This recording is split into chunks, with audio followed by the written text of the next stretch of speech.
Good Monday morning to you. I hope you had an awesome weekend and you're ready to face off another productive week. Hope you found some time to look into yourself over the weekend as well. Spend some time in yourself, it's very important.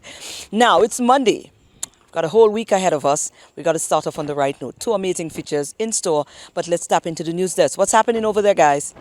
Good morning. At the UN Climate Ambition Summit, the Caribbean community of CARICOM was represented by Prime Minister of St. Lucia, Philip Pierre, who highlighted the region's needs and strategies for success in the face of worsening climate crisis. Despite the efforts of CARICOM member states in advancing resilience and adaptation initiatives, it was emphasized that key factors such as greater ambition by major emitters, increased access to climate finance, and the delivery of pledges and commitments made are crucial for small island developing states to thrive amidst the climate crisis. For too many decades, the member states of CARICOM have had to endure the task of pushing the climate disaster boulder up the mountain of climate ambition.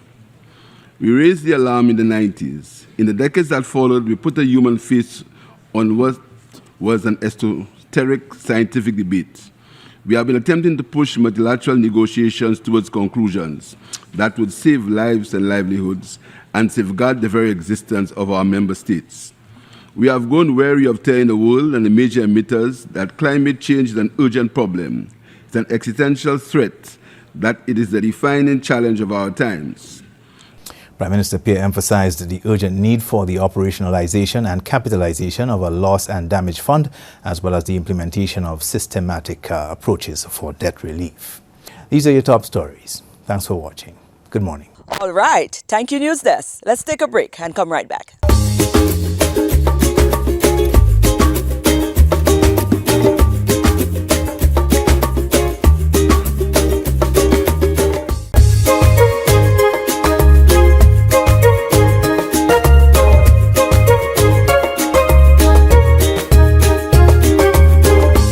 Right. In our first feature, we took a trip up the other day. There's a young lady. We met her quite by accident, We were doing some filming and she falls up and she said, "What are you guys doing?" And then, we had a little chat and we realized that this was a creative lady in the creative industry. So we stopped by her place. We promised we were going to stop by her place. So we did that to find out a little bit more about what she's into. Her name is Therese. Well, here we are. We're here with Therese. We're sitting in her backyard. Quite a tranquil and serene. Oh, it's beautiful here. Right. I could sit here for the day. You might have to put me out sometime. That's the next okay. time I come to visit. We can have a swim in the pool. In the pool, when why we're done. not? Absolutely. We're here with Therese because we caught up with Therese recently. We were doing some filming and, she was passing. She said, "What you all doing here?" And, we connected and we said to her, "Listen, we're going to come and, we're going to cover some of the things that you're into." Now I get here and I'm realizing that we are heading into Cancer, the month of October. And Therese is also... recovering cancer, cancer survivor. So you know what? And look at that. Here we are having this awesome conversation. Initially, we came here and we thought we were coming to check on your work because these are all things that you do. You do interior design. Interior this design, is so cute. chic decor. I love this. So we have all around us is flourished with a lot of your work. Which is really wonderful. But Therese, let's talk now. Let's talk about you. Let's talk about you as a cancer survivor and then all of the little things that you're involved in. We're going to come around to that because I'm sure a lot of them have to do with, means in which you have adapted to cope when you realized that you were diagnosed. So tell us about your first being diagnosed. When was it and how was that? In 2019, I was visiting a friend of mine in Sweden, and it was a normal morning, having a little chat, and I was still in my pajamas, kind of crossed my hands like this, and I felt what I thought was a tag, but this was not a new pajama. Okay. I couldn't understand why there was still a tag on the inside. Oh. And I felt it, and I turned the pajama inside out to remove the tag, and it wasn't a tag. There was absolutely nothing on the pajama. Ah. So I felt again and I realized it was a lump. Wow. So this was maybe towards the end of August. I was due back to St. Lucia, I think it was August 28th. So this may have been about the 21st of August, they were about 2019. Anyway, I was with my daughter. didn't want to spoil our little holiday because she was with her school friend and the mothers, so the mothers, Your friend? my friend, Right. And the two and, daughters, the your two children. daughters and the children are friends. Right. So I didn't want to spoil the holiday, but I did tell my friend Kathy. I said, Kathy, feel that? And she felt it, and she said, yeah, tea, that's a lump. Anyway, I messaged Tanya Bubran, who's a good friend of mine, Yes. and so the Conversation wheels started. were already rolling for when I got back. Right. So got back on the 28th, I think it was a Sunday. So on the Monday, I went straight to do my test and ultrasound. And the time goes by so quickly that you don't realize when you don't do a mammogram. Yes. And apparently, I hadn't done one in about 2 or 3 years. Wow. So that was my fault. Anyway, fast forward to September. The biopsy was done and it was confirmed that it was cancer.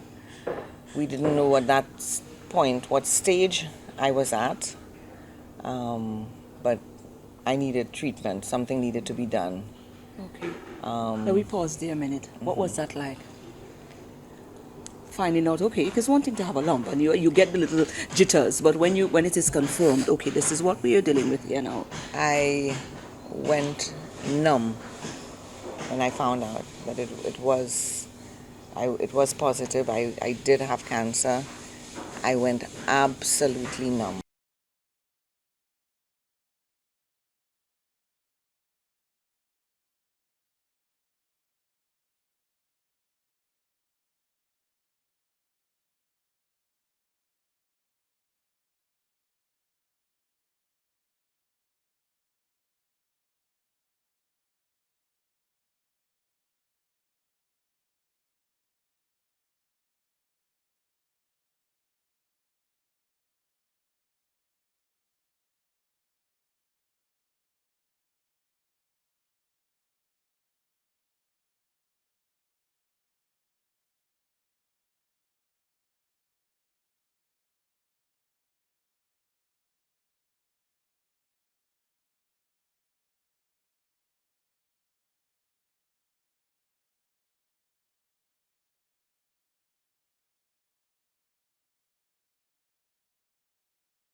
right, now our second feature. We've got to keep our handles on Helen's daughters.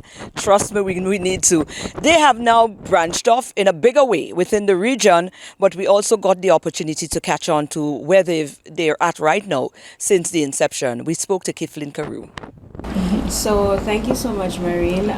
Just to give you a brief summary of Helen's Daughters, we are a non-profit organization that focuses on the economic empowerment of rural women. And we focus on really three main areas.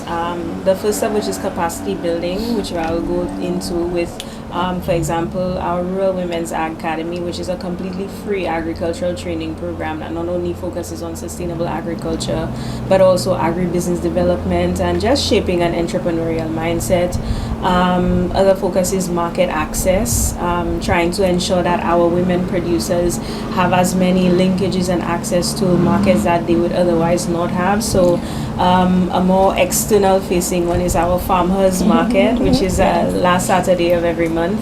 Where you can get a myriad of traditional and very non-traditional products that would really blow your mind. And then finally, a structured care system. And what that really means is providing support in ways that maybe women farmers or women in agriculture would not necessarily have otherwise. So an example would be our scholarship programs with South Louis Community College. Entry into, for example, giving insurance or even micro finance for agritourism initiatives and so forth.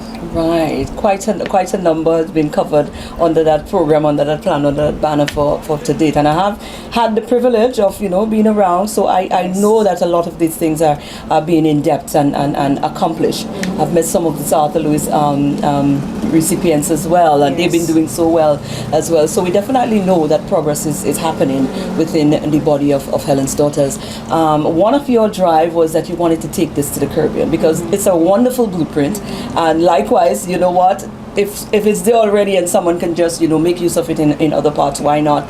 And you have been realizing that St. Vincent is covered, I've been told, and St. Kitts of more recent times. Let's talk about the branching out and how it's been going. So it's actually not new. This has actually happened in the middle of the pandemic. We were approached, we were approached in 2020 by the University of the West Indies, who had heard of our Women's Farmers Academy, which we started in 2018.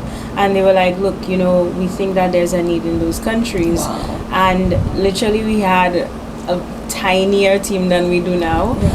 But we took it, we did it under the FAN project, the Food and Nutrition Project with the University of the West Indies, and we did 5 cohorts, so we trained just under 300 persons in those 2 islands. And then essentially what we did was we said, look, if we've started something, we can do this solo. So let's try to push forward. So now this is our, currently as we speak, St. Kitts and Nevis is going through their 3rd Rural Women's Academy. Wow. St. Vincent will be starting their 4th in October.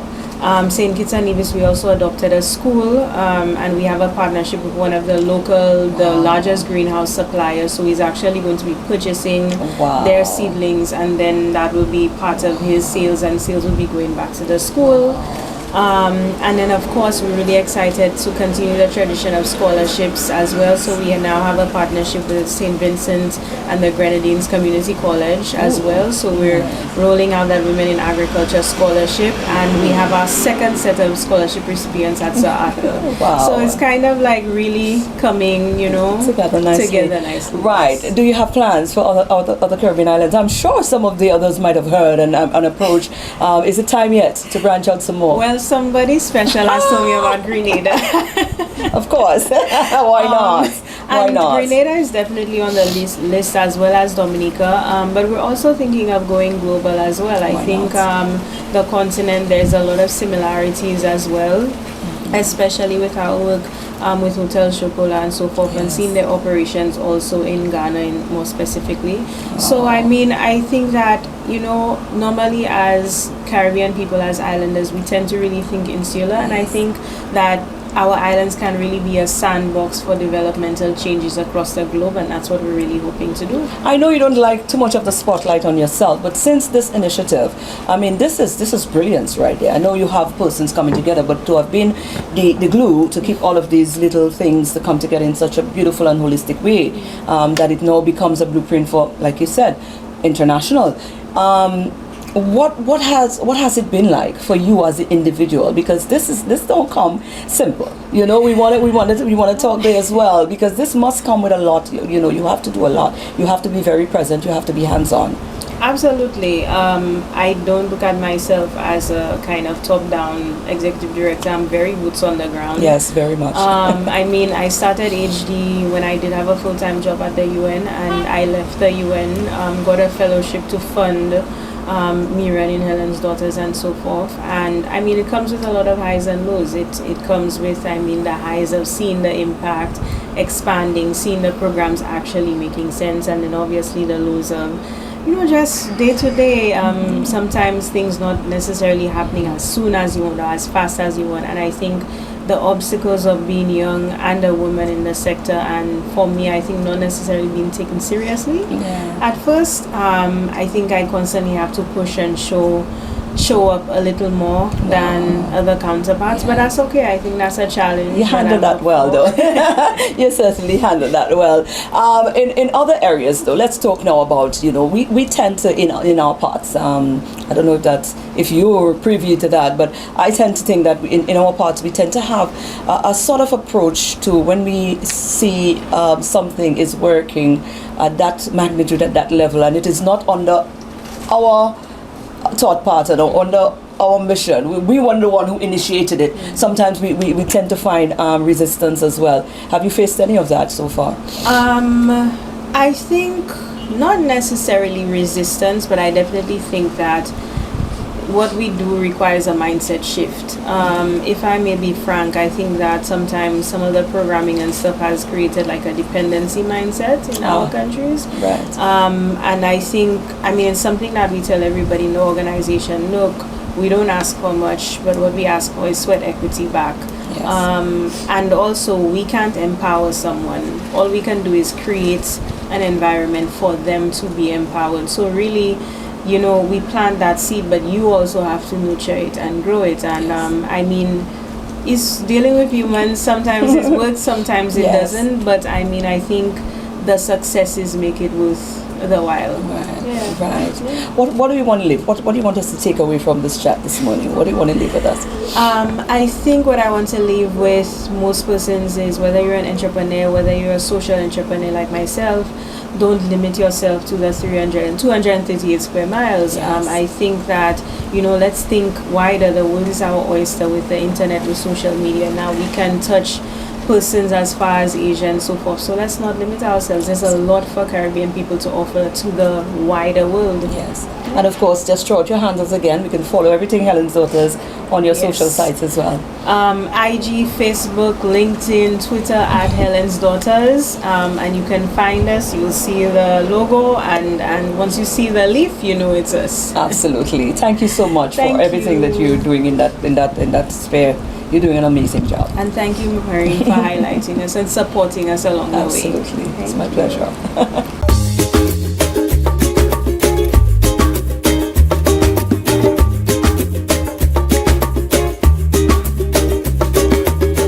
It's time to rise, shine, and wine with SocaCize. Leading the wine, we have Serena, Vernell, and Shani. Let's get ready to sweat with SocaCize. Get ready to flaunt with one of your favorites from the road for Cardio Soca Jam. Hey, girl, what you have there? Girl, my tailor. Oh Lord, girl, my tailor. This one is for the road. Girl, my tailor. What? Girl, my tailor.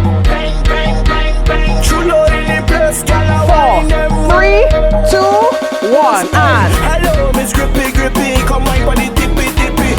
Miss Grippy, Grippy, Miss Grippy, Grippy. Hello, Miss Grippy, Grippy, 3. come bubble and city, city. We're gonna hop forward and back. Miss Grippy, Grippy, behind the truck, girl, my tailor. Behind the truck, girl, my tailor. One more, Behind hold the it. truck, girl, my tailor. My tailor, my tailor. And behind the truck, girl, my tailor. Behind the truck, girl, my tailor. hold it. Behind the truck, girl, my tailor. the sticky. I need 4, some of that 3, quickly, but don't 2, give me no bend hickey. Just down. bend over. Drop it. Bend down. Drop.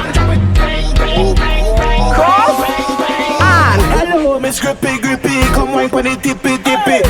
Miss Grippy Grippy, Miss Grippy Grippy. Hello, Miss Grippy Grippy, come bubble and city city. Miss Grippy Grippy, Hop. Miss Grippy And Grippy. Behind the truck, I'll mateda. Behind the truck, I'll mateda. Behind hold the truck, it. I'll mateda. Mateda. Behind. Behind the truck, I'll mateda. Behind the truck, I'll mateda. Behind Hold the it. truck, I'll mateda. Mateda. Twist and Miss Grippy, from you know yourself, gal. Get ready to bend. Get Hold it, ready hold to it. bend, gal. Miss Grippy, set up yourself, gal. 4, Set up yourself. 3, 2, Get ready to bend. bend. Bend over. Oh, yeah. Drop it. And Hello, Miss Grippy Grippy, come wine for the tippy tippy. Miss Grippy Grippy, Miss Grippy Grippy. Hello, Miss Grippy Grippy, come bubble and city city. Miss Grippy Grippy, hop, hop, hop. Grippy. Behind the truck, I'll mateda. Behind the truck, I'll mateda. Behind the truck, I'll mateda. Mateda, Hop, hop. behind the truck, I'll mateda. Behind the truck, I'll mateda.